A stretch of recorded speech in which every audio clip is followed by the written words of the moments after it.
right, good morning, everyone. Welcome to the show. We got a great show for you. We actually have, dare I say it, a great week lined up for you. I am very excited to take your calls. So grab a pen, write down the number. You think I wouldn't have to look right at this point in the game. 253-263-1540, 253-263-1540. I'm supposed to be streaming on YouTube. I tried something new here at the last minute, and it didn't do the thing. So we are live on TikTok. We'll upload this to YouTube later. Welcome to the show.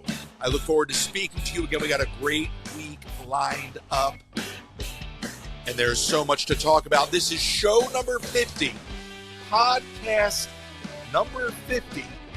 Can you believe that? We've already hit our 50th episode. Good morning, everybody on TikTok. We're supposed to be live on YouTube, and I set it up for that, and I hit record, and now it won't let me hit live. And I'm doing something a little different. Testing new technology as always. But good morning. Good morning. I look forward to taking your calls. What a full agenda we have to talk about this morning. What a full agenda.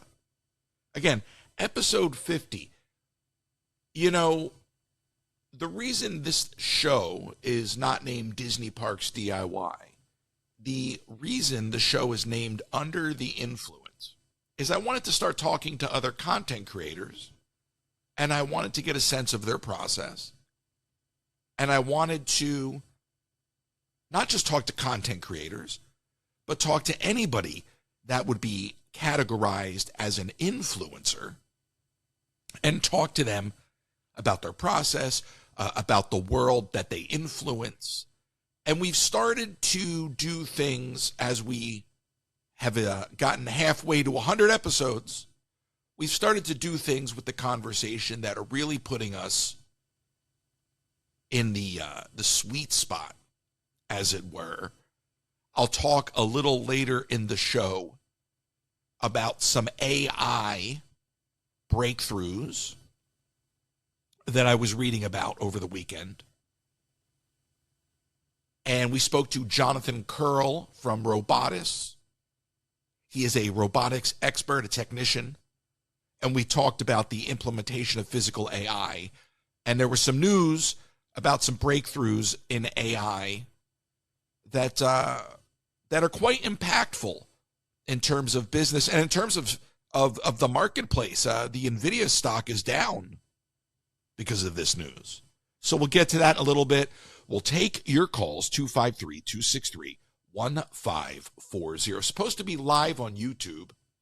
You can see, you can't see because you're not watching on YouTube, but I'm using an AI background.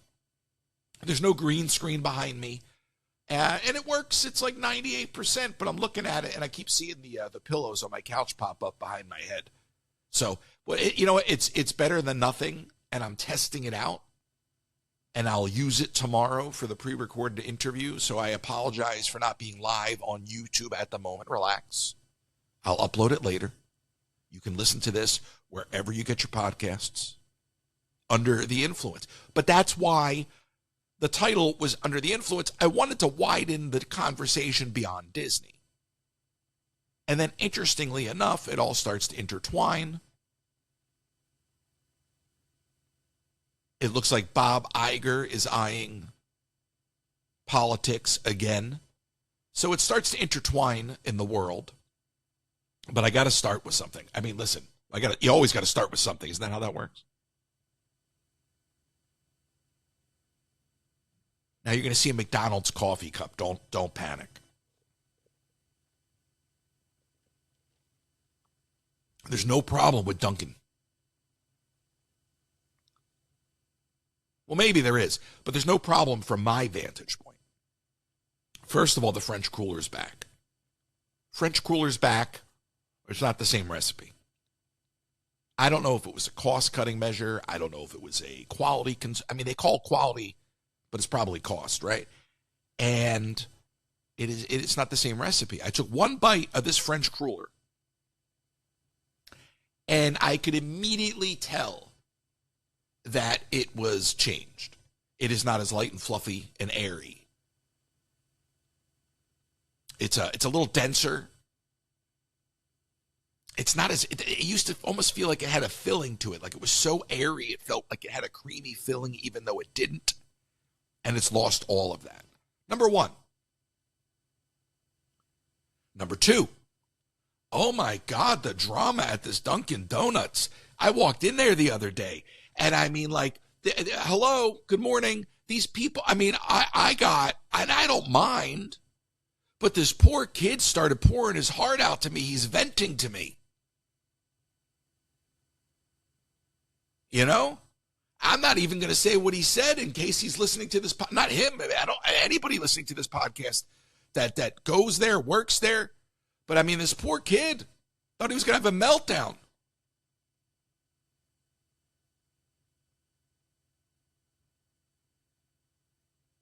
You know, he thought he showed up to work on time, and he didn't. You know, he showed up 2 minutes before he was supposed to start. And I tried to very nicely explain to him that he might not be completely correct. But I don't know why he chose to tell me. But oh my God, I'm on the receiving end of this thing. And I started thinking about it after I left. And I'm like, you know, this kid he was late. Showing up 2 minutes before you're about to start the job means, especially if you're not communicating, it means whomever you're reporting to has the expectation you're not coming to work today. I wasn't going to go there. I just wanted to get my iced black coffee and get back to work. But I thought about it for like way too long, like everything else with this fakakta Dunkin' Donuts.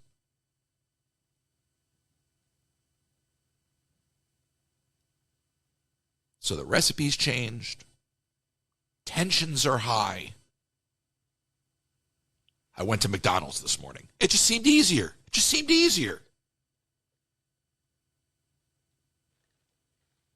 You know, in Italian, dentafada. In or out, in or out. I don't want to stay. Get in, get out. Probably not the right word to use, but I know like 3 words of Italian, so. 253-263-1540. 253-263-1540. I think I gave out the wrong phone number earlier. Clearly, McDonald's coffee isn't good as Dunkin'. But it is episode 50. That's an accomplishment unto itself. I'm eyeing this AI background right now, and I'm not really liking what I'm seeing, but I'd rather test it out today with no guest and have it dialed in for tomorrow.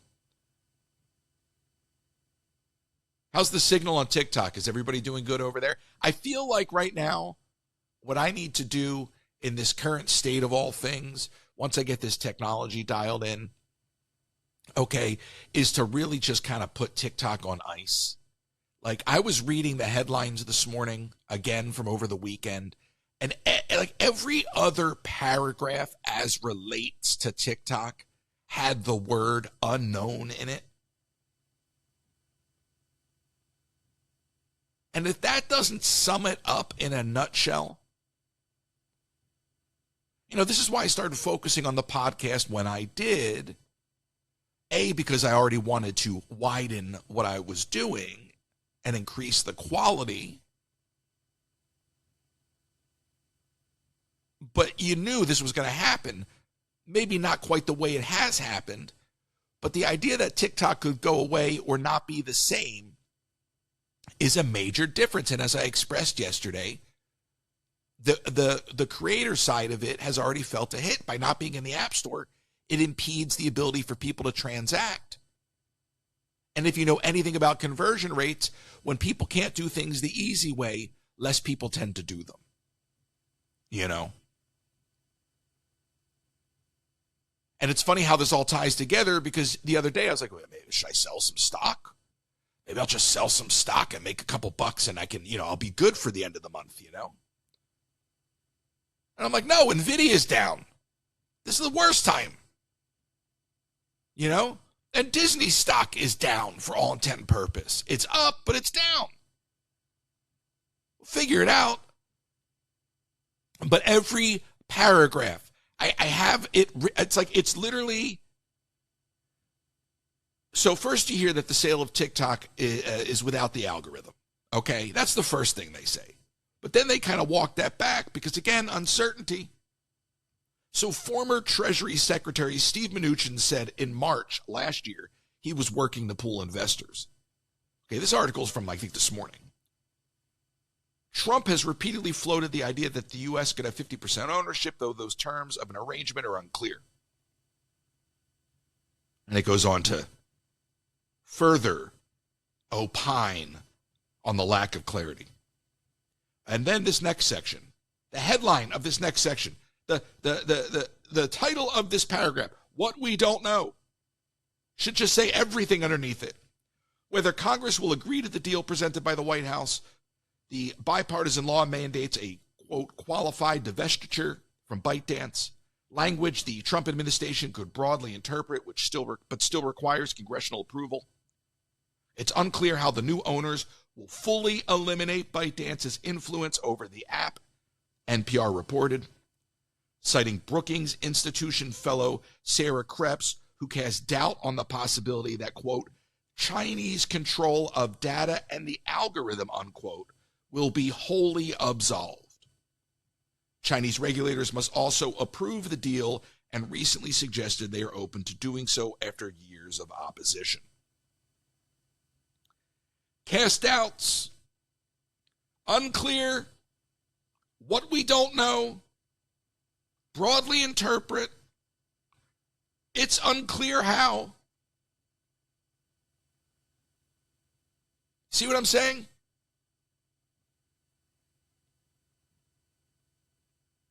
How can you take any of this? I mean, you can't take it seriously to the extent that you can't rely on it.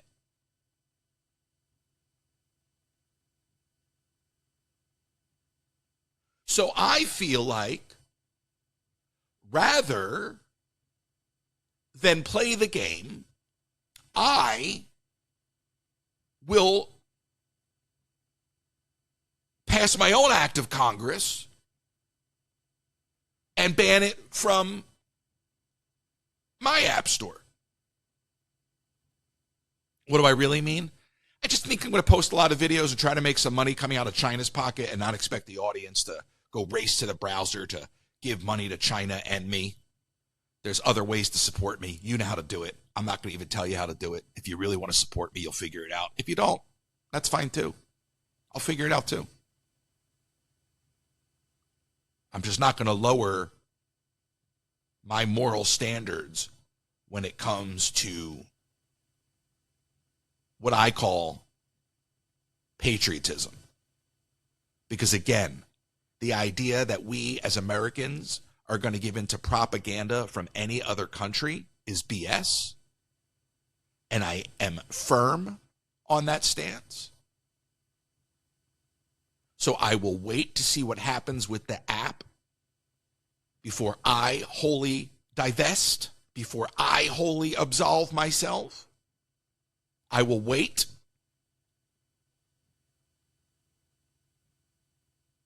But we got lots to do. Big interview tomorrow.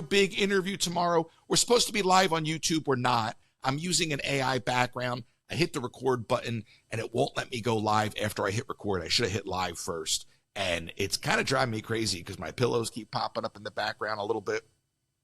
It's not that bad. It's not that big of a deal. But in many ways, I'm just testing something new. So there's lots of new things happening. And to that point, I have to say, I said I'd talk about AI later, and that's a different category. And the only reason I'm going to bring up AI again right now is because it pertains to this conversation of content and platforms. I have, with the time that I've had to develop and redevelop this operation, I have implemented 3 to 4 different AI toolkits that have basically replaced people who said they were going to help me. And it's remarkable because anybody that is offering up help now can help in much more valuable ways and smaller, more valuable ways than the kind of things that I'm talking about, whether it's help with editing, whether it's help with organization of ideas, it is amazing to me how I'm using AI to do audio mixing. I used to go to Nick and be like, Nick, can you help me fix this? I got some background noise in here. What do you suggest I do? Now I just upload it to an AI platform. Then I would say, oh, can, somebody help me write a description, because I don't have time to do all this stuff. Now AI writes the description. All I got to do is an edit.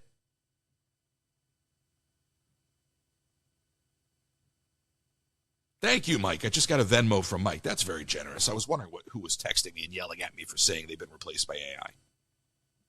It was not Mike. Thank you. Very kind. So I'm using AI to clean audio up. I'm using AI to transcribe and summarize.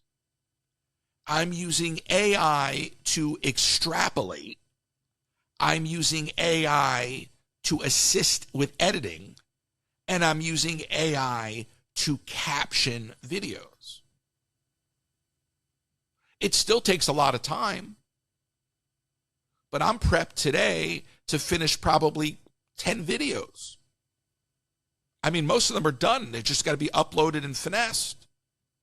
And I can put them out at different places. So it really is, when you talk about taking the time to go backwards, to go forward, it really is kind of amazing when you get to learn new things and discover what's out there. And for those that are afraid of the idea of artificial intelligence and where it may replace jobs, that is one conversation. But I will tell you, as a toolkit for me, I'm using AI like a digital Leatherman. You know what I mean? Truly. I'm using it as an intern. And it's remarkable that I can use software like I'm using right now for what will go up on YouTube. It should have been live. I apologize. And I'm sure somebody will complain. I always get one complaint. I went to YouTube. He wasn't there. I went to TikTok. He wasn't there. I was on Twitter. Where was he? I was standing at the entrance to Epcot. Didn't see him there either. I was everywhere. Where were you? Relax. I apologize. I'm one person. But with all this stuff that we've worked towards building, the implementation of all the live streaming tech, and then you add the AI workflow to it, it is really the ability to do all the things that I've set out to do over the last few months, and it's finally being realized. And as I stated yesterday, the last thing I want to do is introduce any chaos into that equation. I've been trying to do the opposite. Reduce the chaos on a variety of levels. Mainly, I'm talking about the chaos as pertaining to TikTok and the fate of TikTok. Because what are we, 70, 60 some odd days away? And who even knows? Who even knows if it gets resolved? The way these people play games, it'll go on for another 2 years. It'll go on for another 2 years. It's absurd. So that's where I'm at with all of that. And they go back and forth. The algorithm will stay. The algorithm will go. Look, irrespective of all of that, there's a lot we don't know. And there seems to be no desire to clear any of it up. And it's just indicative of where we're going to be the next 4 years in terms of receiving information. Because it's dribs and drabs. What we know, what we don't know. Now, I'm going to go on a little rant again, mainly because I'm live, and I know some people probably missed it yesterday. But what I can't comprehend about the Walt Disney Company, and yes, I'm shifting gears, what I cannot comprehend about the Walt Disney Company is how there is nobody within the ranking of leadership, within the ranks of leadership, that can stand up and say, we have all of this land, why aren't we using some of it? I understand the desire to do new things, to introduce new IP. But again, replacing Muppets with monsters is absurd. You can have both. And then people go, oh, well, look how empty the Muppet Theater is. Which it hasn't been lately, obviously. But one of the arguments is, well, look how empty it is. It's always empty. Well, it's because they're not doing anything with the property. But unlike Monsters, Inc., unlike Pixar, which is a company, which is a corporate institution, the Muppets began with a man. Okay? And Pixar really didn't start that way, all right? Pixar is much more a product of a company, and albeit in its heyday, a fantastic one. But even Monsters, Inc., which, again, isn't their top Pixar property, but even something like Monsters, Inc. doesn't scratch the surface of what the Muppets have to offer. So the underutilization of the Muppets doesn't undervalue Jim Henson's legacy. The fact that you have one attraction there that may not be fully occupied all the time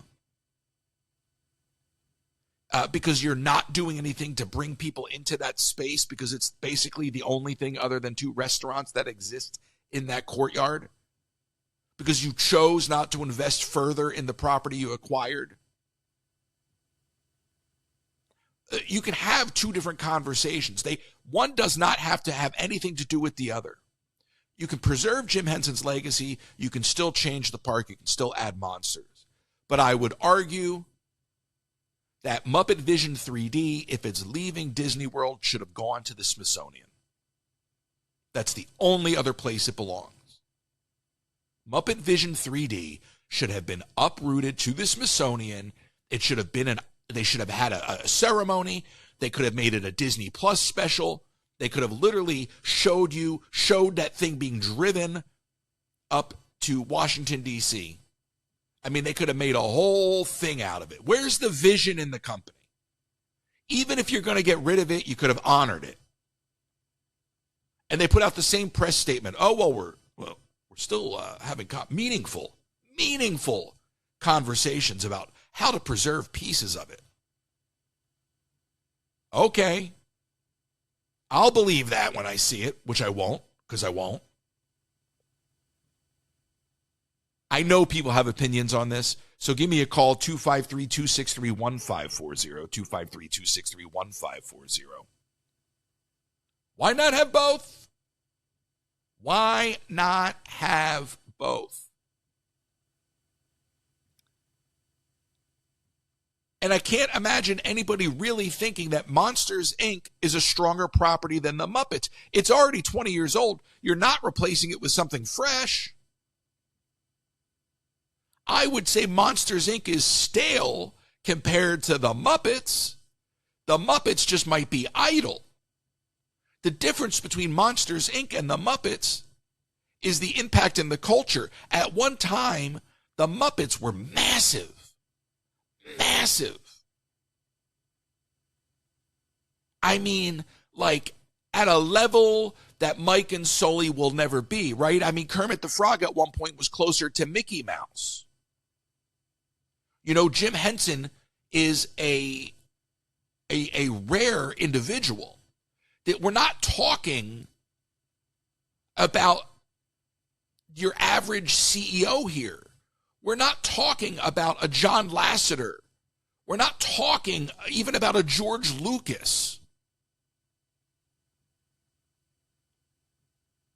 We're talking about Jim Henson. I was like a teenager when he started with this stuff. First Kermit the Frog was made out of an old rain jacket. Sam and Friends. It was local television. I mean, he scrapped his way up. I know I talked about it yesterday, but I am I love Walt Disney. I love Walt Disney. But my entire childhood was a Jim Henson childhood as much as it was a Walt Disney childhood. And in many ways, more.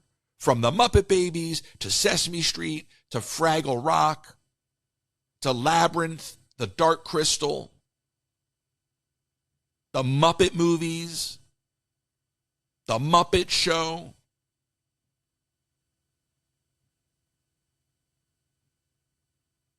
So part of it is really just about respecting the legacy of a man.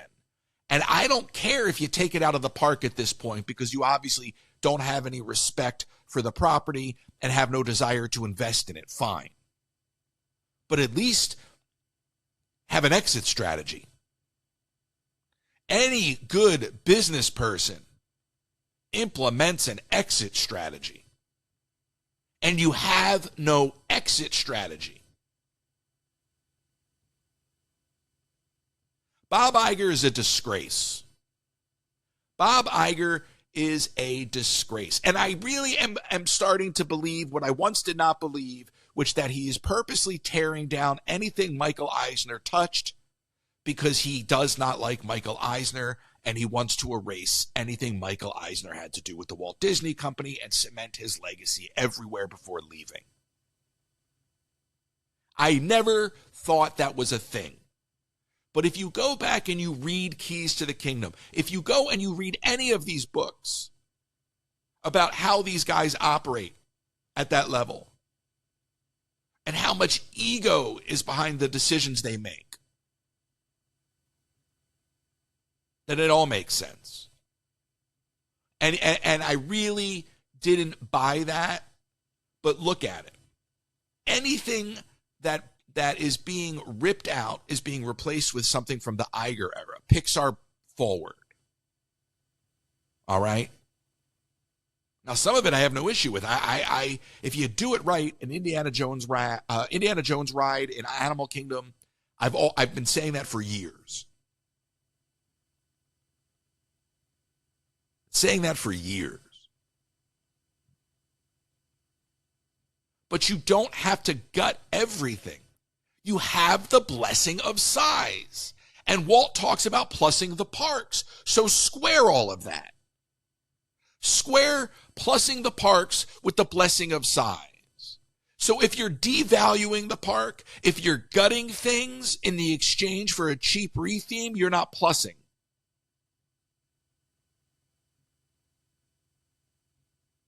And if you're not expanding, you are certainly not utilizing the fact that your founder gave you the blessing of size. He knew what he was doing. The difference is he didn't want to run a business that was predicated on sequelization and data and shareholders. He wanted to break new ground. So the Florida project was all about Progress City. He didn't want to build another Disneyland. He'd done that already. Why do the same thing twice? This company is not just cookie cutter, but it's inconsistent. This Bob Iger's version of the Walt Disney Company, and yes, I am starting to toe that line, is no, I mean, it's not even cookie cutter in a good way. It is just randomized cookie cutting. In other words, you've got Galaxy's Edge in Disneyland, and then Galaxy's Edge in Hollywood Studios. And then also in Hollywood Studios, you've got Star Tours. But it's not connected. And now you're going to have Monsters, Inc. over here and Toy Story back there with a Pixar courtyard in the middle. It's not connected. There's no thematic integrity. Well, people don't care about that, Royce. Don't you understand you're old?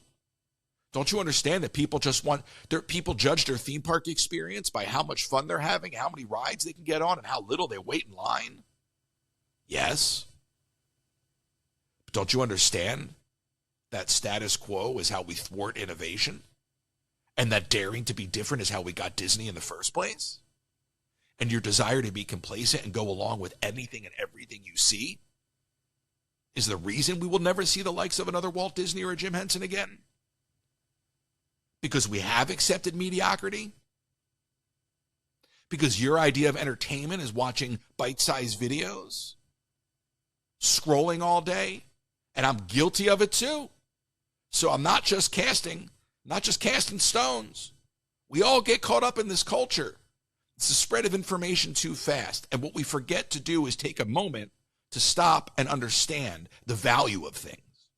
We're so quick to tear everything down, we don't stop to appreciate. You have all the land in the world to expand and do whatever you want, however you want, with as much thematic integrity as possible. You could do whatever you want. You could build Bob Iger land for all you want, which would just be Pixar land. But you could do it, and in many ways you probably should. Now, I understand why they want to get rid of Rivers of America. I don't like it. I don't agree with it, nor should they do it. But it was an operational choice. You see, somebody said, we're tired of maintaining this island, and this waterway is a cost. And they said, okay, well, let's do something about it. And this is the option they settled on. So it's not too late to solve that issue. Here's how you solve the Rivers of America crisis. Okay? I told you how to solve Muppet Vision 3D. It's gone. It's leaving. Package it up and send it to the Smithsonian, Bob.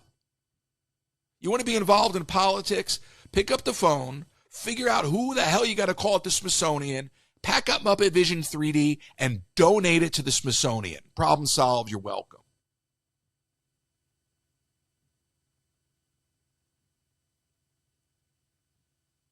Now, as far as the Rivers of America is concerned, get rid of the island, truncate the river so that everything up to the edge of Big Thunder Mountain and the back of the Haunted Mansion queue is water. You can preserve the front little bit of the island for the visual aesthetic. You can dock the Liberty Bell so it doesn't get operated, so you don't have to deal with the operational issues, but it can still be there and be lit up at night and sit there preserved on the dock and represent something. Maybe even put performers on there every once in a while and have some live music. But you can preserve the front little bit of water there, okay, and still have the ability to let people go from the back of Thunder Mountain into an expanded area, and from between the Haunted Mansion and the back of Small World and all that nonsense back there, you can figure out something, even if it's got to be all the way over at Storybook Circus. I really don't care, because I know there's show buildings back there. But somewhere you can figure out another entry point. It doesn't have to be coming off of Liberty Square in the Haunted Mansion. You can do something back there by Big Thunder Mountain, and if people got to walk, God forbid, all the way over past the Small World and over by Beauty and the Beast restaurant to possibly get back to another expanded land, it'll only do good for them. Most people I see in Disney World could use the extra few steps, okay? Real talk. 253-263-1540. 253-263-1540. So you can keep the front-facing aesthetic. You can get rid of everything behind it and use the land for your precious projects. All right? You can have a walkway, even if it's a bridge, back by the geyser where Big Thunder Mountain is, where the exit to Big Thunder Mountain is. And then you can find another walkway somewhere on the other side of Pinocchio's village house. Somewhere back there. I'm sure there's a spot. You could also get rid of Storybook Circus and then just make everything go around the back. I mean, Storybook Circus, come on. Storybook Circus is 7 steps ahead of Dino Land, okay? Don't touch Dumbo, but Storybook Circus could go. All right? You want to do, nobody cares if you get rid of Storybook Circus. Keep the Barnstormer, keep Dumbo, but everything from that area back, all those fakakta tents that are just taking up space for meet and greets. What a waste of space for meet and greets and slushies. Do something. You're welcome. I've solved all your problems. Why is Leah texting me? I'm in the middle of doing a radio show. Why is Leah texting me? What is going on? Oh, somebody. So there's a Marjorie Taylor Greene superfan trolling in TikTok right now. It's being brought to my attention. I mean, is that even really a thing? So now I have to lean forward and I have to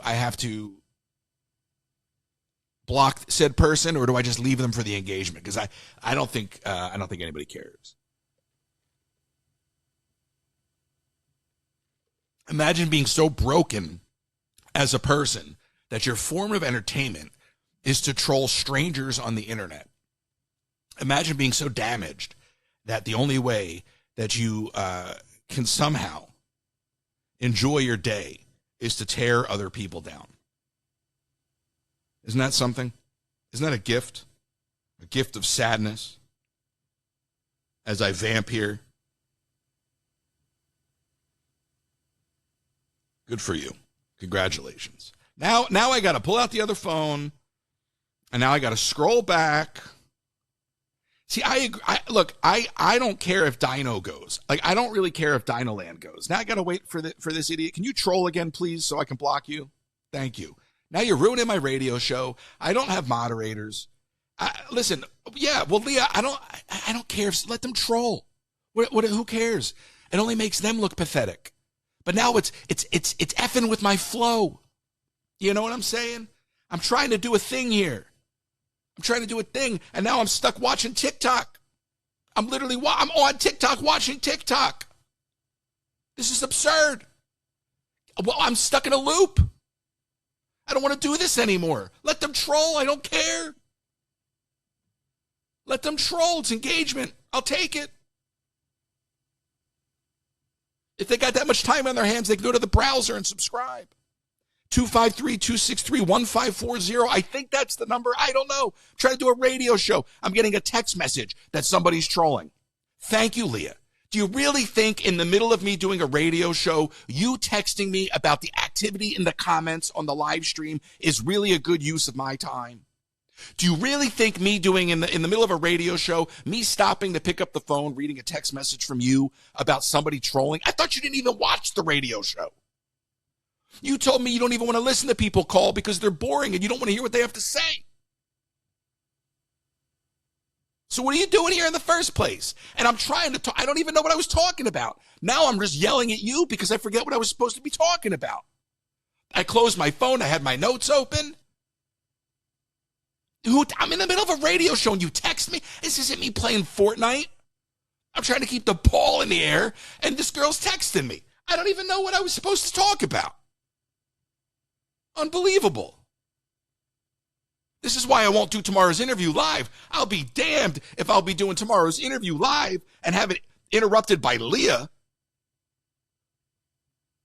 Royce, I got a message. Somebody wants to know why you unfollowed them. Why are you texting me about this? Every day this girl's texting me about remember, she doesn't want to listen to the radio show because she doesn't want to hear what people have to say because she thinks they're all boring. But then she texts me about the messages they're sending her. Like she's making me suffer with her. Why? I'm trying to do a radio show and this girl's texting me. That's like, why don't you just call in? Just call in. Hey, Royce, I just wanted to call in and let you know to check the comments. You might need to do some moderation. Somebody's making fat jokes. And they're a Marjorie Taylor Greene superfan. Thanks, Leah. I'm still vamping. What was I talking about? Blessing of size. That's the blessing of size. I mean, what is wrong with these people? I just hope that eventually we get somebody that comes into the Walt Disney Company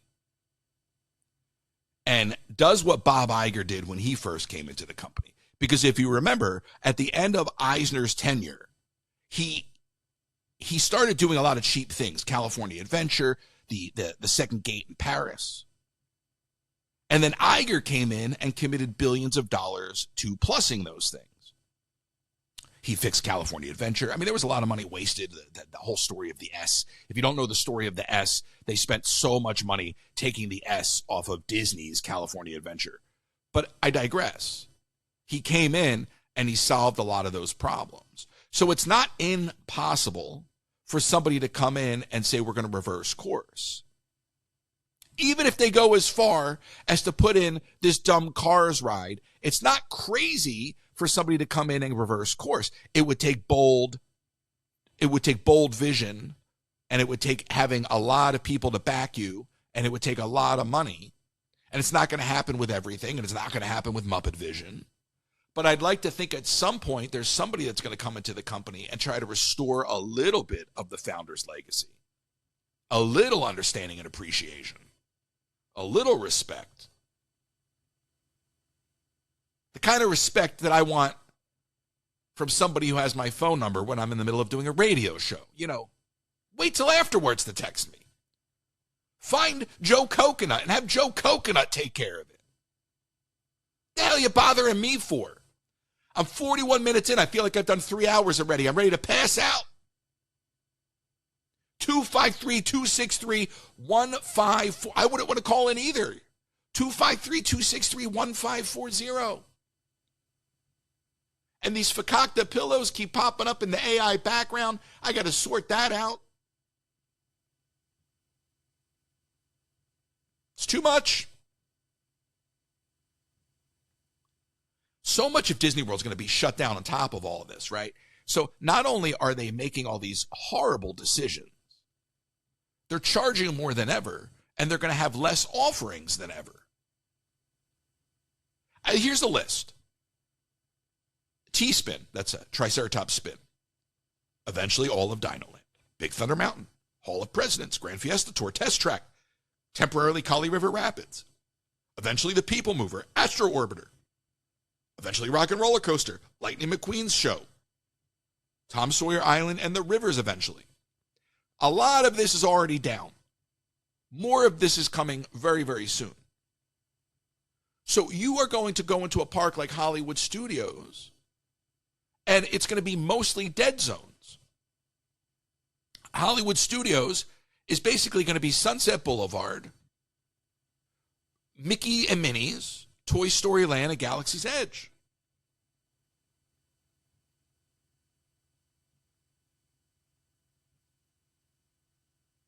Got another message. Another message. You got to send me another message after I said all that. 253-263-1540. Charging more than ever, offering less. And it really does seem like it's a panic response to Epic Universe, which is another wild concept to me. I know there was plans pre-pandemic to do a lot of different things that never came through. And it's sad to me that some of that didn't get revisited. There was supposed to be a Mary Poppins walkthrough. It wasn't a ride, but it was going to be a walkthrough attraction. There was supposed to be an upgrade to Spaceship Earth. In many ways, I'm glad that there wasn't, because at this rate, with this kind of quality, with this kind of output, you don't want to see them touch stuff like that. But also, you had a plan pre-pandemic, and you've deviated from it to a certain extent. You invested in a Star Wars hotel that made 0 sense. Okay. And if you've seen that 10-hour video that girl did, I mean, she hit the nail on the head. They took all the things that were going to make Galaxy's Edge really, really cool and put them behind a paywall. And she nailed it. She nailed it. If you haven't seen that video, go check it out. Just go watch the beginning and the end. It's 10 hours. But she nailed it. And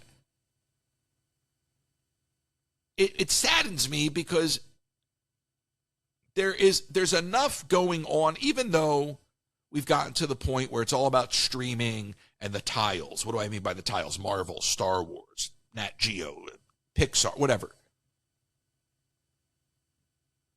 Despite that is now the race, that is the game that's being played, the streaming game, the arms race, it can still be done with thematic integrity. Like I've said this 100 times, I'm going to say it again. You could have taken what you started with Toy Story Land and widened that out and created basically a horseshoe behind the park that would have doubled as a Pixar land, right? So you could have been still within the bounds of a movie-themed park, and you could have used land that's sitting wide open in a parking lot. You could have solved the animation courtyard problem. At this point, you would have just made Rock and Roller Coaster a Monsters, Inc. ride. So what? Problem solved, right? Could have done it. Could have done it. And then you could have expanded upon Muppets. You could have added something else back there, right? And you chose not to do it. You could have just done like a Muppet Dark Ride. Didn't even have to go crazy. You could have called up Sally Dark Rides and said, hey, Sally Dark Rides, build us a Muppet ride. We don't really have the desire to do it. And Sally Dark Rides would have been like, we got you. It's a lack of care. It's a lack of consideration. It's lazy. And quite frankly, most of it's just, honestly, it's just fear-based.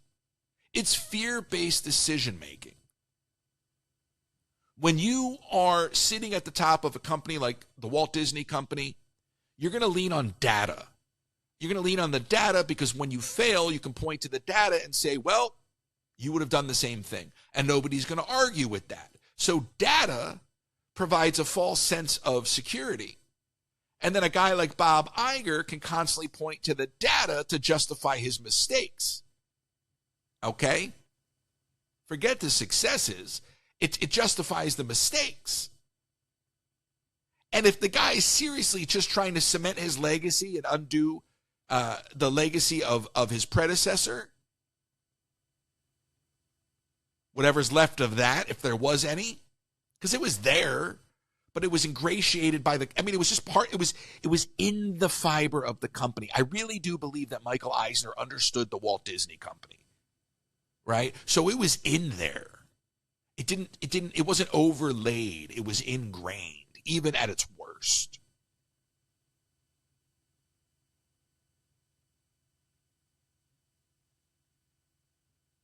Lack of consideration, ego-driven, fear-based decision-making. And what that results in is a bunch of hodgepodge. And it's sad to say it, but Epcot's become that. And, you have the World Showcase. That is probably the beacon of light in Epcot. But Epcot's become that. And the Magic Kingdom will become that with this Cars edition. And the Villains Annex, which will be the equivalent of Galaxy's Edge in Disneyland. Which is fine. We've all want villains. I just want it to be done right. I think we all wanted a villains theme park for too long. So now the idea that we're going to get a villains land that is not going to deliver on the premise, I think considering everything else that the company has done, it should give you great pause because this all seems like a reaction to Epic Universe and not in a healthy way.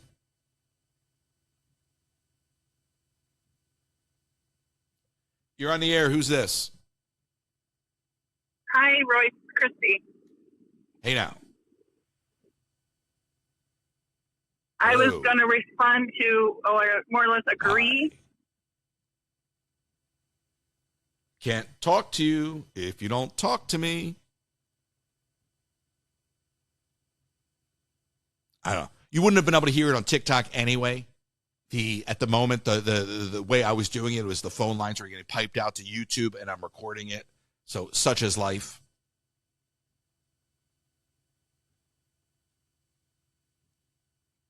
I say all the time that there's more important things to worry about than the future of the Walt Disney Company or a theme park for that matter. And I think part of that for me is just the simple fact that I've thrown my hands up. I mean, when you see sites like DFB and some of these other legacy content sites, these legacy Disney content sites that have been on YouTube and elsewhere forever, when you see them reacting the way they are to some of these decisions, Disney is probably in many ways trying to purposely shed a type of guest, type of consumer. I mean, it just seems purposeful. Like they are almost trying, it almost seems like they're like, how much of our core audience can we piss off in exchange for people that don't care about the expensive stuff, so we can just bring in the lower quality of customer, the lower quality of guests, create a cheaper experience, and up our profit margins. You're on the air. Who's this? Hi, Royce. This is Hello? Bree. Hello? Hello? Hello? Can you hear me? Hello, hello. Hello? Hello? Hola, ¿cómo está? Hello? Can you hear me? Hello? Are you there? I'm here. Hello? Hello? Hello? Hello? Who's this? Hi, hello? Oh, no. What? It's Bree. Hi. Hi. Sorry. Yeah, I just wanted to call in because I know it's been a while since I called in, but I definitely wanted to say I definitely do agree with the whole. I'm kind of scared. I know personally, I'm kind of scared to see how the parks are going because I honestly just don't want to see the Muppets go away. It's a bummer. I saw a picture that the place was packed the other night. You know, it's a bummer. But what are we going to do? Because I remember I used to always I grew up wanting to always go to Muppet 3D. I would drag my parents into that attraction, and granted, we are going to get a Muppets retheme of Rock and Roller Coaster, but I know you said it before. It's not going to be the Jim Henson's Muppet, and I feel like that's what a lot of people are forgetting. Well, not only is the Rock and Roller Coaster retheme not going to be Jim Henson's Muppets, it'll be Disney's interpretation. It'll be mostly the Electric Mayhem, I would imagine, and musical guests.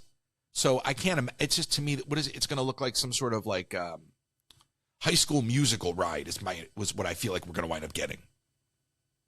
And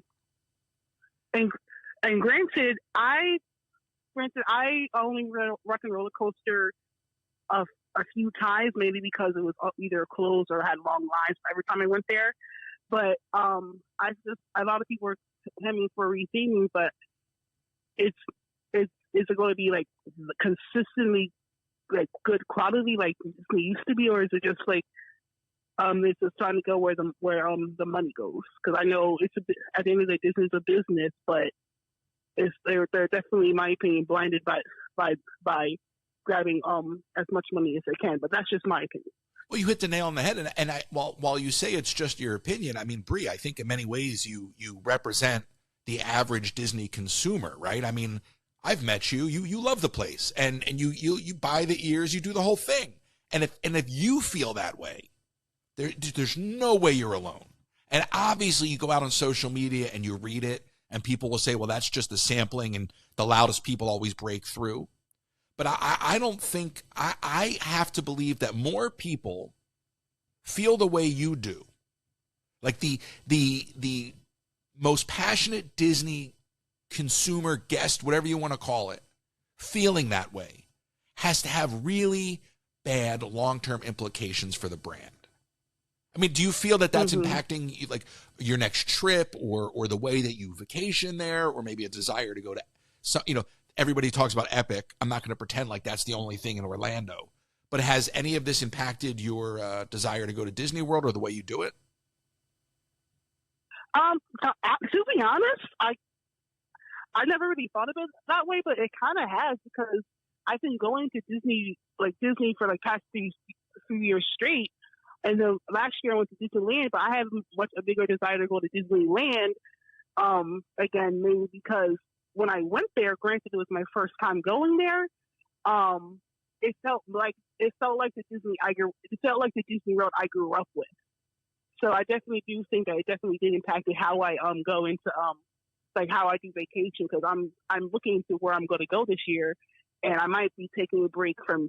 I might be either going to Disneyland or just might be taking a break from Disney altogether this year until I figure out what's going on. Listen, there's nothing wrong with taking a break from Disney. I mean, look, it's very expensive.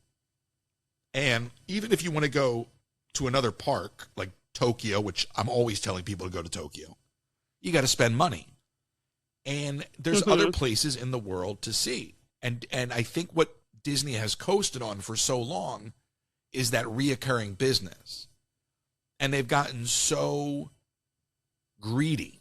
To your point, they've focusing so much on the quick money that they aren't thinking that their most passionate people will turn a blind eye to it because they've constantly lined up and given it for every price increase. But at a certain point, there is that ceiling. And what you just said, I think, is indicative of where the ceiling lay. Because now you're like, oh, I want to go somewhere this year. In other words, I'm ready to travel. I've been working my butt off. I've been studying, whatever you're up to. I'm ready to go somewhere. And normally you're like, I'm going to go to Disney. And you're like, well, wait, how much am I spending to go this year? And what am I going to do? Less? And you're like, I've done this 100. Like, in other words, now you can visualize all the things you can't do because you've done them 100 times. And then you go, well, wait a second. Why don't I just go take a trip to another country and go see something I've never seen before? Something that's real, not synthetic. And I don't think Disney has realized that that's actually the competition, not Epic Universe. Yeah, because I always used to. I'm even planning on going to New York for a few shows because I see more. Now, granted, I do New York a lot, but that seems more genuine than how I see the parks going. Because and I even noticed this when I was in Disneyland. They care a little about the guests, but they care more about the money. Because you also have the Lightning Lane with the whole Premier Pass, which makes no sense. I remember when Fast Pass was free, and it's just like at the end of the day, yeah, we love Disney, but then it's like, am I putting my money to something that's truly worth it? Well, that's right, and because you remember what what it used to be like with the Fast Passes and all of that. Yeah, sure, you're willing to pay to a certain extent, but at a certain point, you're gonna, you're just going to throw your hands up in the air. You'd be like, I never used to have to pay for all this, so why am I doing it? In other words, I've done it so many times, I don't need to do it anymore. And it's not that you don't want to do it. You just refuse to waste your money on on something that you never had to spend on before. The whole Lightning Lane experience became an aspect to the parks. It actually became part of the experience. It didn't become a hindrance like using the app has become. The app has become a stress point for people where getting the ticket was a physical thing and you got the ticket and you knew what it meant and it was plain as day. And even though it was new technology and it wasn't the way things were, it was good change. And it made sense and it wasn't stressful. It was fun. Oh, I got my tickets. I run up to the thing. I get my tickets. I got to wait in line for 5 seconds. No big deal. It was part of the thing. Where's the Fast Pass station? Like it still somehow worked. And I remember post-pandemic, the implementation of the app and how it was kind of voluntary, but very, very quickly went from voluntary to necessary. And now you can't go through those parks without the app. It's all happened very, very quickly in just a few years. Yeah, and granted, I know when I did, one thing I did notice that if you ask me, when it comes to Lightning Lane, I feel like Disneyland kind of uses it more in a better way. Where like if you get a package, you can buy the Disneyland, like the Lightning Lane with your package. Where at Disney World, you have to buy it the day of, and you have to basically scramble to make sure. Oh, I got it. So you're already spending money in the parks before you even get to the parks, which was kind of draining. So that's why I love Disneyland, where I already had it. I already paid for it, so all we had to do was basically get up at around 6:59 or 6:50, refresh the app, whereas well, wake up in Disney for Disney World, and essentially start the money out for the Lightning Lane, and then also get make sure I have make sure I get in time for the virtual queue or the lightning lane. So I definitely do agree. Like, then they did make that, like, they made us very dependent on the app. Yeah. But certain parks use it in a good way, where other parks don't use it in a great way. So And it's constantly changing at Disney World. I don't even know. I mean, they're all, every 4 weeks, 6 weeks, there's a modification to the multi-guest / lightning lane product, whatever they call it. You know, it's hard to keep up. Mm-hmm. The idea that you go on a vacation to Disney World, and then when you're done, you need a vacation because it's so stressful. You know, it really, right. It really is gotten to a point where, and it's sad to say it, but it's really gotten to the point where the company's too big. They're unfocused. Mm-hmm. And they got to get back to their core principles if they really care. Otherwise, they're not going to make it. I mean, they're trying to compete in a tech space. I talked a little bit about this yesterday, I believe, but they're not a tech company fully. Right. And in today's world, all the tech companies are gobbling up the entertainment companies. So Disney's got to figure out where it's headed. And as much as I used to resist the idea of an Apple merger, it might be necessary. Yeah, I remember you brought up, you kept always, when we were at the park, you always bring up the Apple merger. And it's kind of crazy how now you're like, okay, maybe it's time for that because of where the company has been going. Apple has style and vision. You might not like their products. Mm-hmm. You know what I mean? They might not have innovated much lately, but, you know, I wouldn't mind walking into a park that had the design aesthetic and design principles of Apple. Mm-hmm. Give me Progress City. Let Apple take over Disney World and let them build. Apple would build Progress City. It would be like a giant Apple store that you live in. Doesn't sound that bad. Yeah, I can definitely. Yeah, no, it doesn't. Right? And you know what's funny, Bree? And I'll leave you with this, and then I should do the ads. And I have actually a teleprompter now, so I'm all professional with the ads. Oh, look at you. Thank you. It's one of those things where, you know, you look at the history of all these guys, right? And it's actually connected, mm-hmm. right? So if you look at the Walt Disney Company, all right, you have Disney, right? And then you look at the connective tissue between the Walt Disney Company and animation and Apple, and how that's connected to George Lucas, and how that's connected to Pixar. Like there is and how Nolan Bushnell, who created Atari, is connected into all of that too. There's a connectivity between all of these guys, even if it's just through the different companies. But Pixar started as a Lucasfilm company, became an Apple invested company, then became its own company, and then became a Walt Disney company. So there's this connected aspect to all of it anyway, where and Iger said it, him and Jobs talked about merging companies back then before Jobs passed away. He said if he didn't pass away, it would have happened. Wow, I actually did not know that. Yeah, it's all there. So it definitely might be time. Definitely might be time for that. Nolan Bushnell, who founded Atari, the guy that created Atari, also created Chuck E. Cheese. Mm-hmm. The reason he created Chuck E. Cheese is because he saw people making so much money when they would buy his arcade games, okay, that he figured if they're making more money off of them than I am selling them, so let me open up a place where I can operate them and make money, right?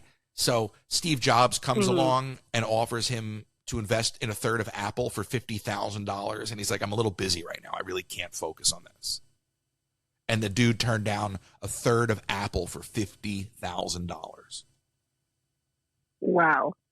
I mean, Atari and Chuck E. Cheese, that's pretty cool, but it's not Apple. Yeah.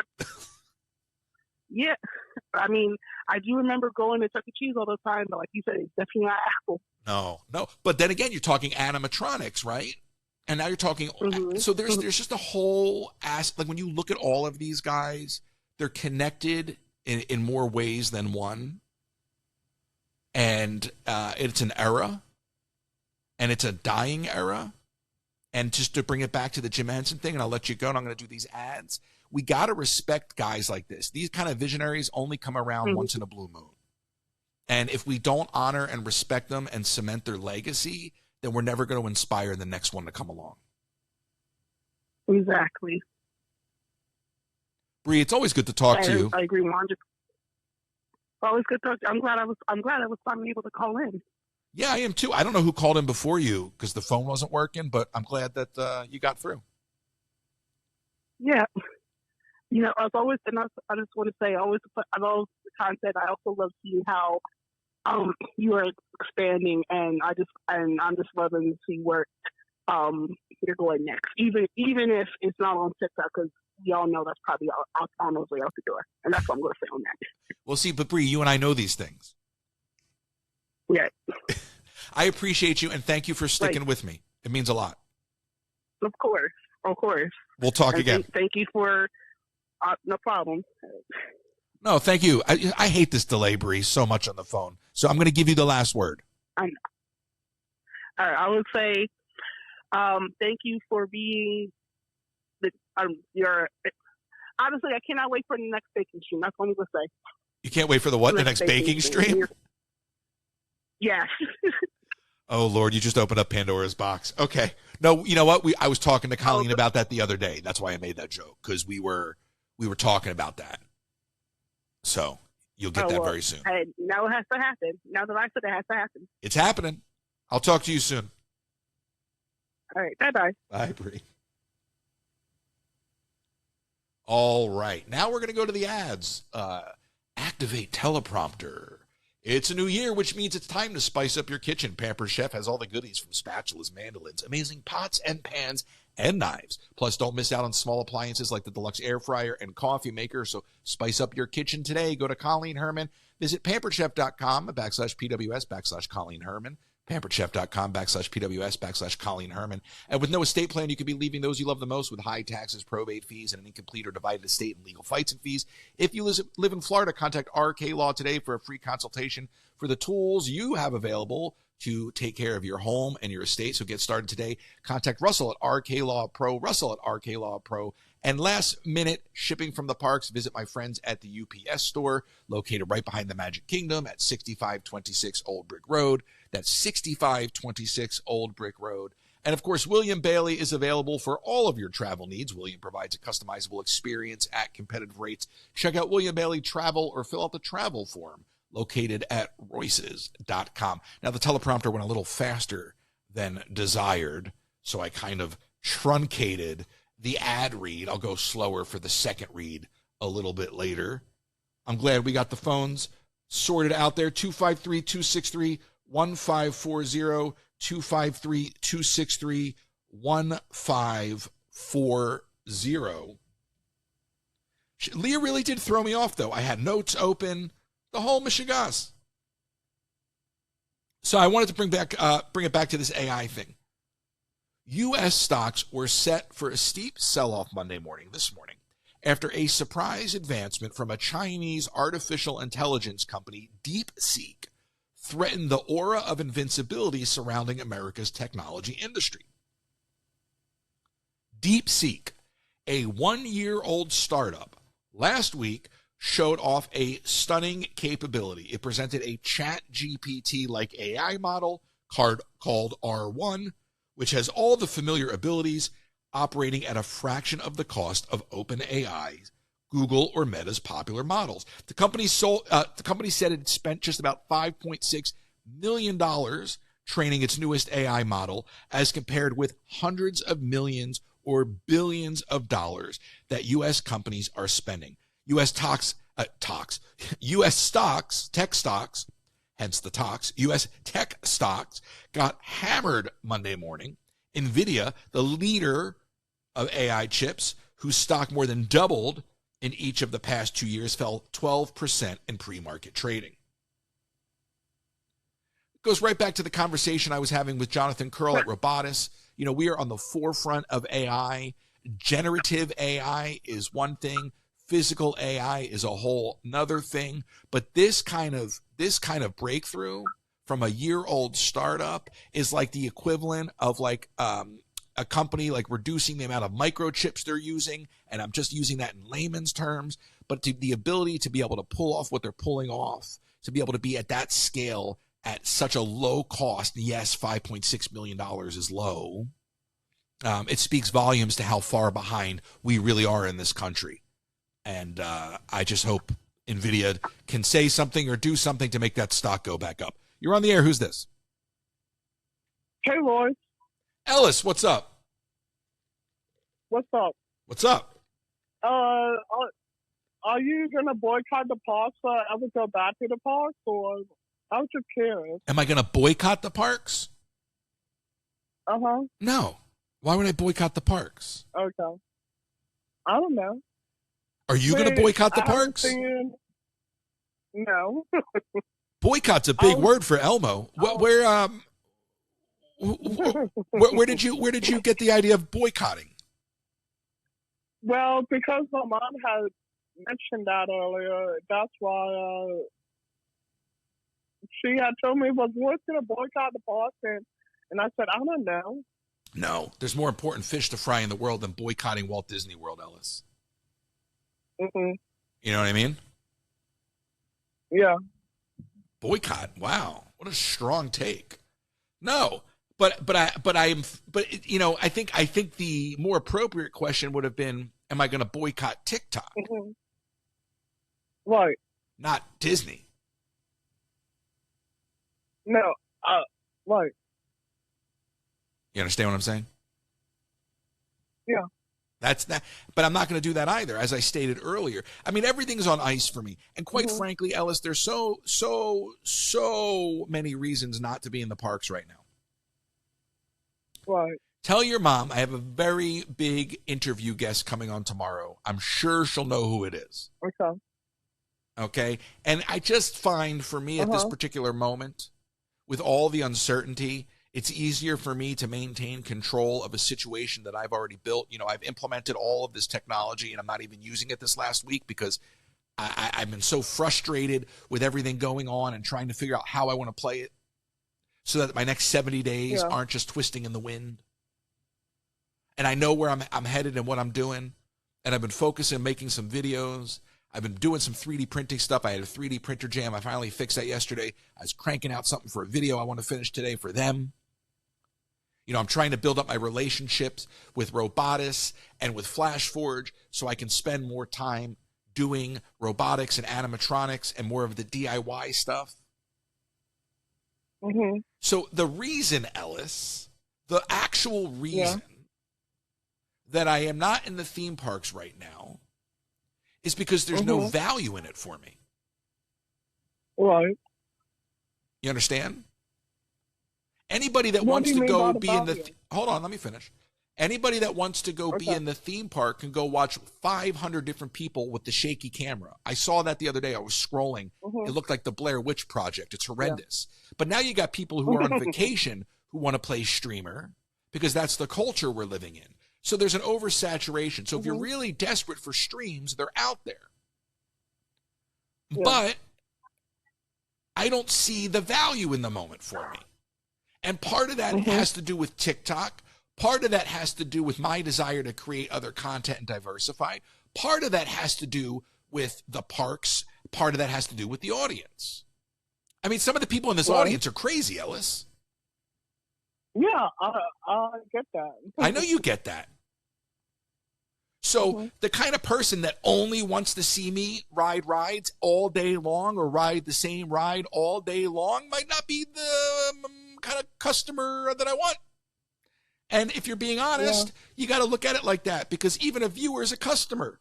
Because even if they're just paying you in likes and shares, it's still a customer experience, right? Right. Right? In other words, this whole content world we're living in is a direct-to-consumer experience. And what I'm trying to do is increase the quality of the experience that I am providing directly to those who choose to consume it. And not everything should be predicated on gifting. Not everything should be predicated on subscribing. And if the app isn't going to be stable enough to provide those tools for me, and I'm already considering diversifying, then I'm going to continue down that lane. And like I said, people will find a way to support me. I don't need my audience to be the only revenue stream for me. I would much rather have my Right. revenue come from small businesses who want to advertise on my podcast. I would rather have revenue come from YouTube ads. I would rather diversify my revenue than have to go live on TikTok, give half of my money to China, and ask my audience to constantly do things when the app isn't even providing consistency for them to do it.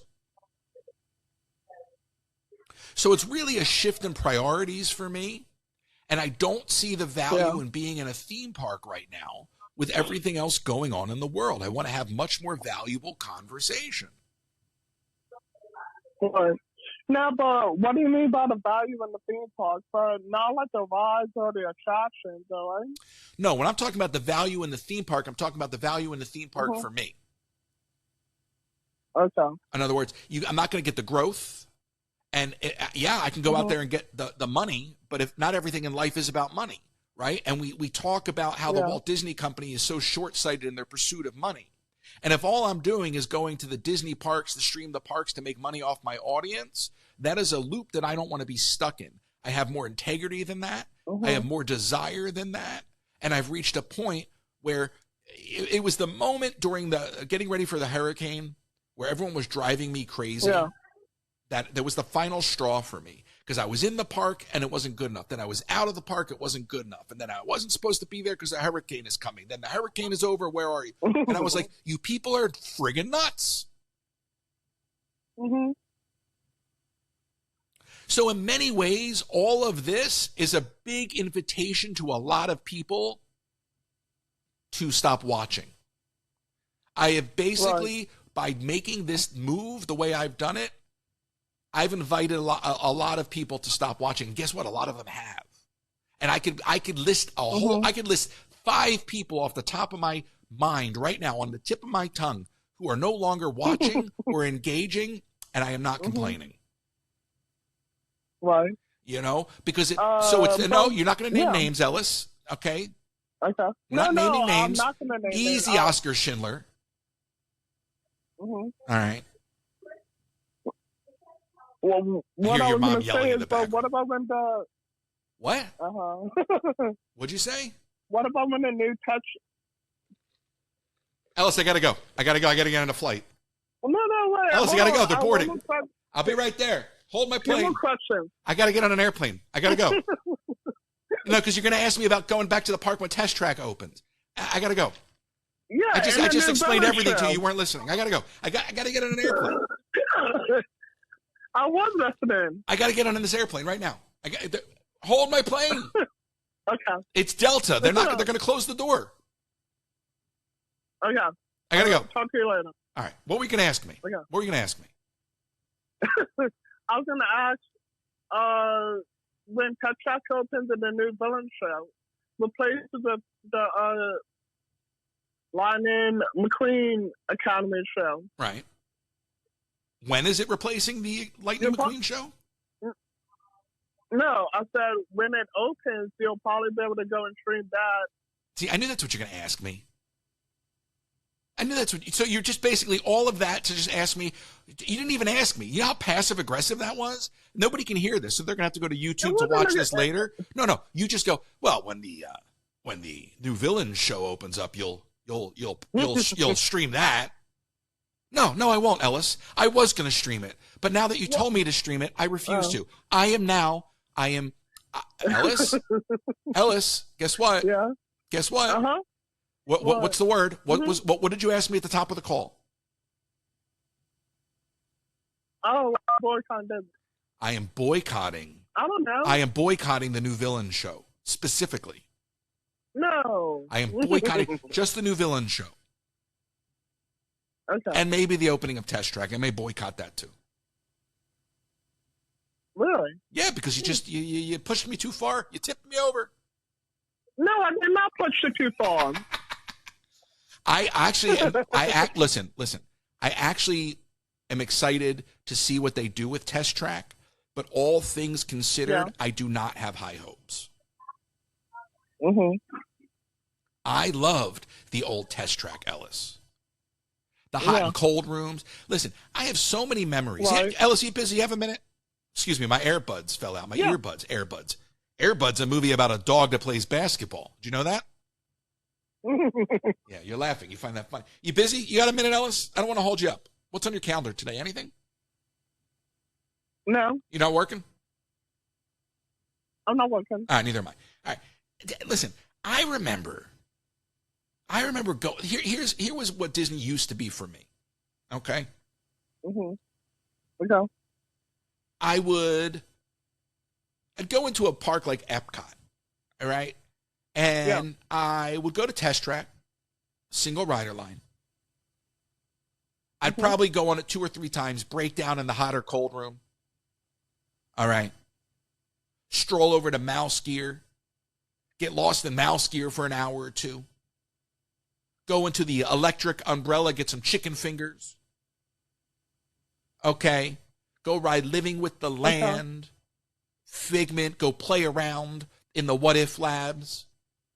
Go stroll through the World Showcase. Watch Illuminations. Nothing was cooler than the globe on fire in Illuminations. Right. These are the memories that I have of the park. And, you know, those are the things that have gotten me this far with my affinity for Walt Disney. And those are the things I hold on to. Those things are gone. And what saddens me is that even over the years, when those things would change and evolve, right? Like they modified Test Track. Okay. Yeah, it was a little weird with the sim track and everything, but I mean, it looked cool. It was kind of Tron-esque, whatever. Yeah. You know, but then they started to slip. And then everything became very, very slapdash. You know, and I think one of the prime examples of slapdash that I'll point to in Epcot is the Frozen overlay. It was accepted because the Frozen excitement was so huge. But the Frozen overlay on Maelstrom is so poorly done. It is so cheap. It is like, it's like a garage ride. Right. Thank you for agreeing. And if you remember Maelstrom wasn't just educational, but it was a gorgeous, thought out, highly detailed, intricately presented ride. And what the Frozen ride presents as, even when it's not screens, everything is just like a front-facing little diorama, right? Instead of building this ride with this connected environment, there are these sporadic dioramas throughout the ride track, throughout the ride envelope is the correct term, Ellis. And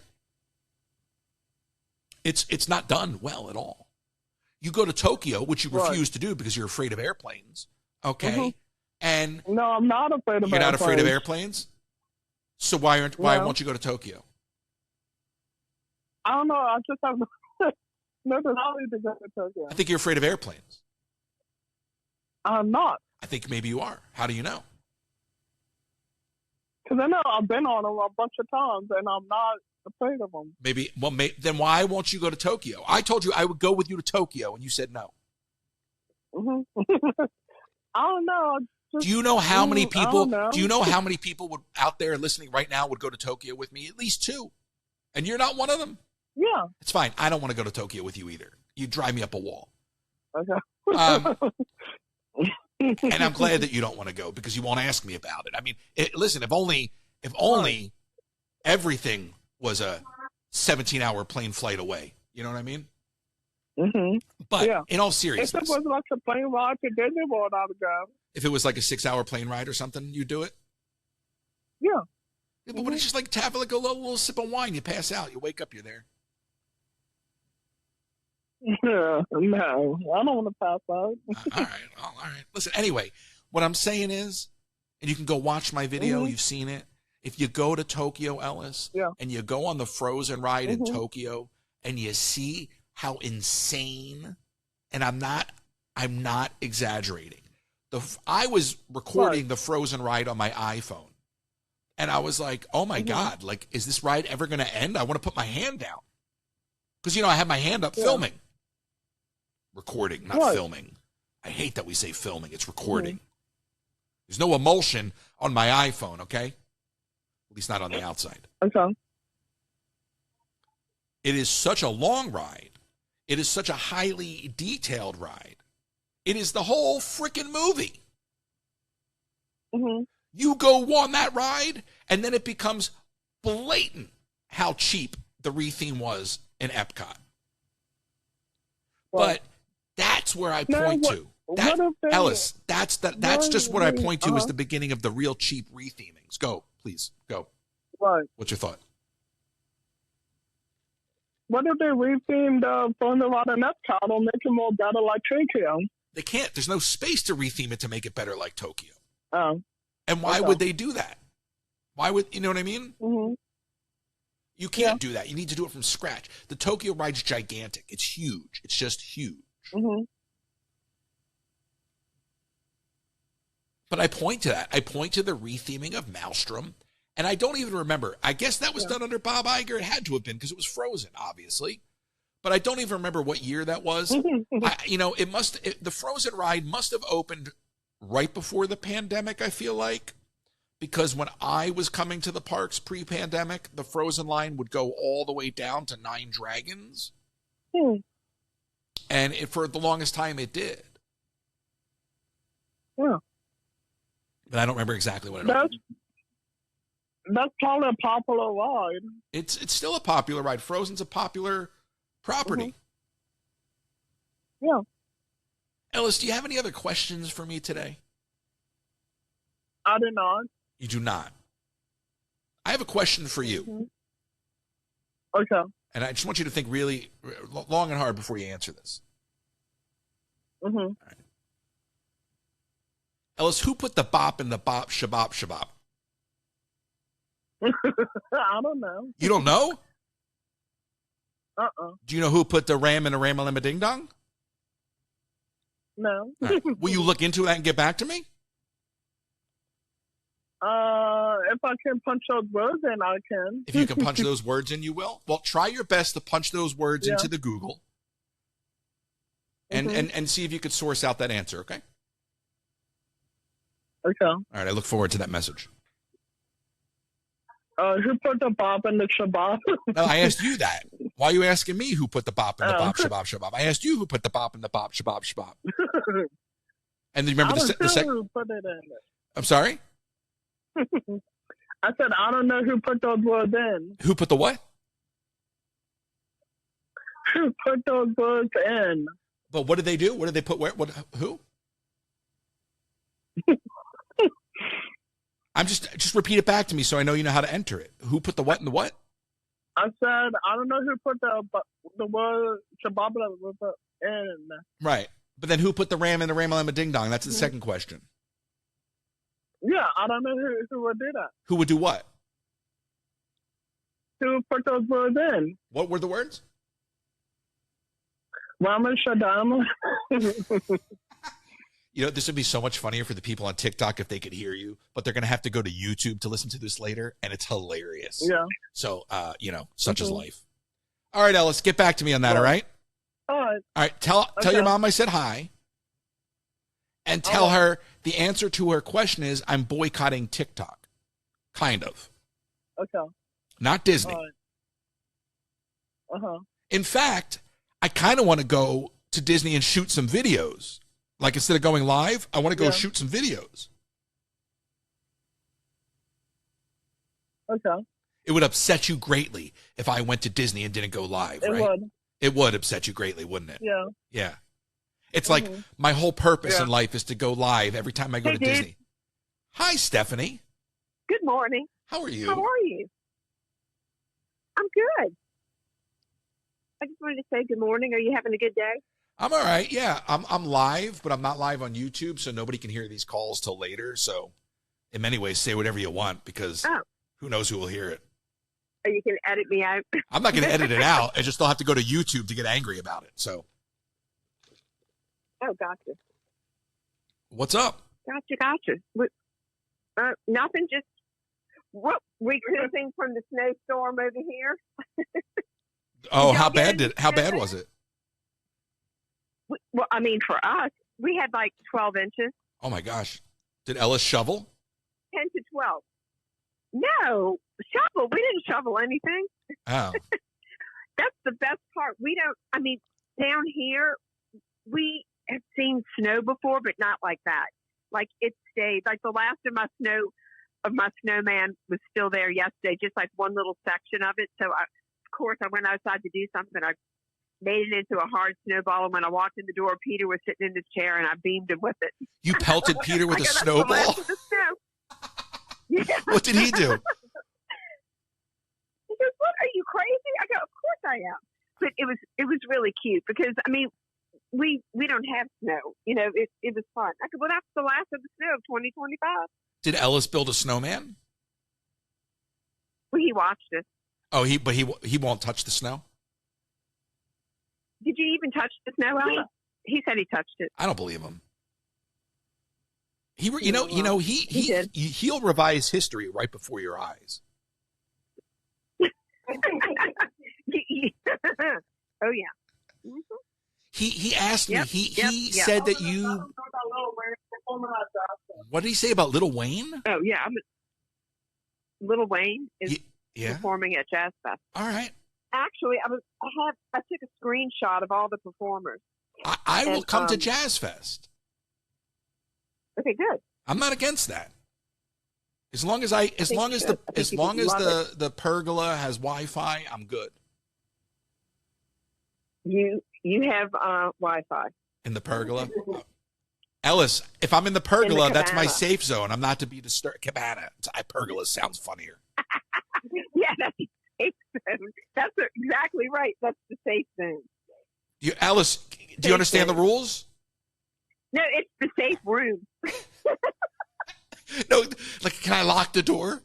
Does the cabana have a door with a lock on it from the inside, Stephanie? Yes.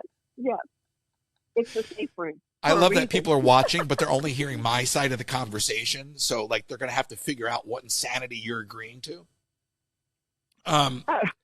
So, oh boy. Ellis thinks that Ellis was saying that you thought I was boycotting Disney? Yeah. Why? It sounded like you were boycotting them because you were pissed. No, I'm gonna call out anybody that makes bit. Ellis, please calm down. It's like having the radio on in the background. I can't even hear myself think. No, I'm not. No, I don't know. I was just speaking up. Maybe the part of whatever you were saying. I am not boycotting Disney, but I'm really just trying and have been trying to diversify what I'm doing. I know. And as I just explained to Ellis, and I'm pretty sure he understood everything I said, because he immediately asked me the same question after I was done my rant. But, the value in going to Disney right now is not there for a variety of reasons. And if the only value in going to Disney is to go live to make money off of my audience, then that's just not the place I want to be. Uh-huh. There you go. I'm trying to do better. I get it. In the world. I got an interview tomorrow. I'll text you later, and when I tell you who I'm interviewing tomorrow after the show, a pre-recorded interview, it's gonna be gangbusters. I'm so excited. I can't wait to hear. Good. But no boycott, not here. It's just more of just speaking truth. But he just told me. He told me my whole purpose is to go. Oh my God, he's yelling. Okay, Alice, I'm talking. Okay. That'll last 3 seconds. Okay, I'll talk to you later, Roy. Ellis, come here. Let me. You on. Oh, Lord. You want Ellis again? Sure, I'll finish. Okay. Here, Ellis. Go in the other room because I'm turning this thing on. All right. I was trying to say something to your mom, but you're yelling in the background. I couldn't even finish my conversation. Oh, I'm sorry. No, you're good. I was just saying, okay. It's not a boycott. It's just a desire to change the pace. Yeah. But you immediately said if I go back into Disney and I don't stream, you would be upset. Which means no, I wouldn't be that upset. Not that upset, but you'd be like, bro, why didn't you live stream? Yeah. Yeah. And I don't want to be the marionette. You know what I mean? Fine. All right. Anyway, Ellis, I'll talk to you later. Thank you for calling. Okay. All right. Whew, my head is spinning. I love talking to Stephanie. She came on to say hi, and I was trying to finish the conversation with her, and he's yelling in the background, and you could tell she just gave up, and I gave up, and here we are. By the way, and it's very important that I remind you that in this new year, it is the perfect time to spice up your kitchen. Pampered Chef has all the goodies from spatulas and mandolins, amazing pots and pans and knives. Plus, don't miss out on small appliances like the deluxe air fryer and the coffee maker. The rubber band I was just playing with in my hand broke. Spice up your kitchen today. Go to Colleen Herman, pamperedchef.com/PWS/Colleen Herman. And with no estate plan, you could be leaving those you love the most with high taxes, probate fees, and incomplete or divided estate legal fights and fees. If you live in Florida, contact RK Law for a free consultation to discuss the options and tools you have available to protect your home savings and estate for those you love the most. To get started, send an email to russell@rklawpro.com, russell@rklawpro.com. And if you have last-minute shipping from the theme parks or you're local, go check out my friends at the UPS store located right behind the Magic Kingdom at 6526 Old Brick Road. That's 6526 Old Brick Road, the UPS store. And as always, William.bailey is available to help you with your travel needs. If you're looking to book a trip to Disney or a cruise or a Disney cruise or anywhere else in the world, William will provide a competitive, customizable experience for you at a great rate. Check out William Bailey Travel or fill out the form on my website, royces.com. William Bailey Travel for all your travel needs. Thank you to all of our sponsors. I forgot to slow down the teleprompter, you know. Thank you to our callers. Thank you, Bree. Thank you, Ellis. Thank you, Stephanie. Write down the number. We'll be back tomorrow morning. You know, I always say I'll do 3 hours, but if the phones aren't lighting up, for me to sit here and talk in circles, it no longer becomes a quality conversation. I'll cut the live in a minute, and it'll give you the opportunity when I podcast it out to go listen to the phone calls and hear what Bree had to say. That was a fantastic conversation. Ellis, as always, lots of laughs there. So you can go check this out wherever you listen to your podcast, Under the Influence, and, of course, on YouTube, YouTube. I appreciate you all. Thank you, everybody, and I'll see you next time.